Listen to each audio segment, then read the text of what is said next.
In an interview in Paris held shortly after his monumental flight in 1927 across the Atlantic, Charles Lindbergh reflected on what his next job would be. He said, "Whatever will aid aviation will interest me. Whatever does not mean help to aviation will not interest me." Lindbergh was already completely focused on helping popularize aviation and helping it expand. With his popularity from his flight to Paris, he earned fame and fortune, and used it to help promote aviation. He traveled around the world to meet people and talk about flying and the future of aviation.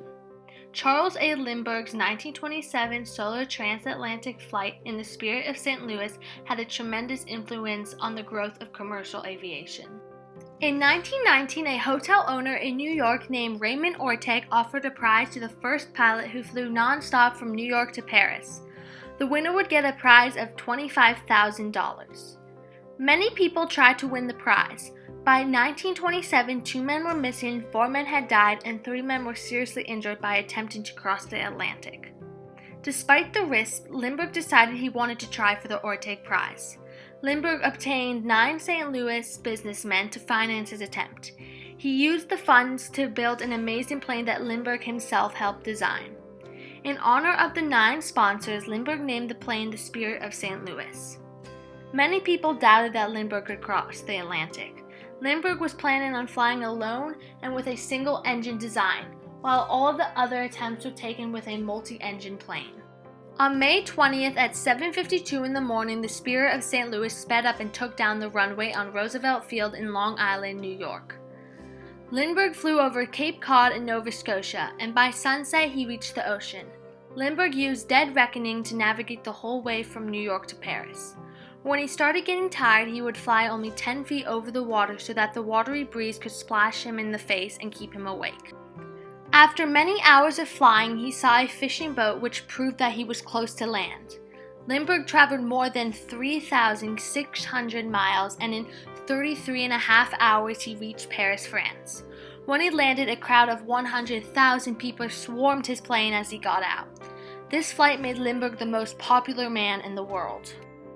Charles Lindbergh used his fame to promote the development of aviation. After a ceremony in Paris celebrating his accomplishment, Lindbergh said, "I believe my flight is the forerunner of regular commercial air service, uniting my country with yours in a manner in which they have never been united before." Lindbergh toured 92 cities and 49 states to talk about aviation. Lindbergh helped airlines get started. In the beginning, delivering the mail was one of the most important reasons that airlines were able to succeed. The government awarded mail contracts that gave them money to buy planes and fly new routes. As airlines carried the mail, more passengers started boarding flights. In time, the airlines were able to build a business around passengers. Lindbergh believed that the future of airlines were to carry people. He said, "The people of the United States have become air-minded. As more people travel by airplanes, they start to realize their benefits. It was much faster than trains and cars to get from one place to another. As more people flew, more routes were opened up, so people switched to flying. With more people, the airlines were able to make enough money for their business to survive." Lindbergh believed that building up commercial aviation was also a means of training pilots for the military and to build military airplanes.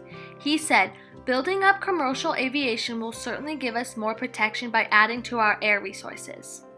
The more pilots trained to fly for commercial airlines, the more pilots the United States would have in a time of war. He also spoke about the benefits of airplane factories. Factories that we use to build airplanes for airlines could easily be repurposed to make airplanes for the military. Delivering the mail and building up resources for the military helped aviation expand. The success of Charles Lindbergh's solo flight across the Atlantic Ocean in 1927 led to the ensuing growth of commercial aviation. He helped show that it was safe, and with the right plane and the right equipment, anyone could fly or be flown. On July 20th, 1969, just 42 years after Lindbergh's flight, the first man walked on the moon. It is incredible to think what tremendous strides mankind was able to take with powered flight in such a short time. Perhaps in 100 years, mankind will look at space travel just as they looked at commercial flight today.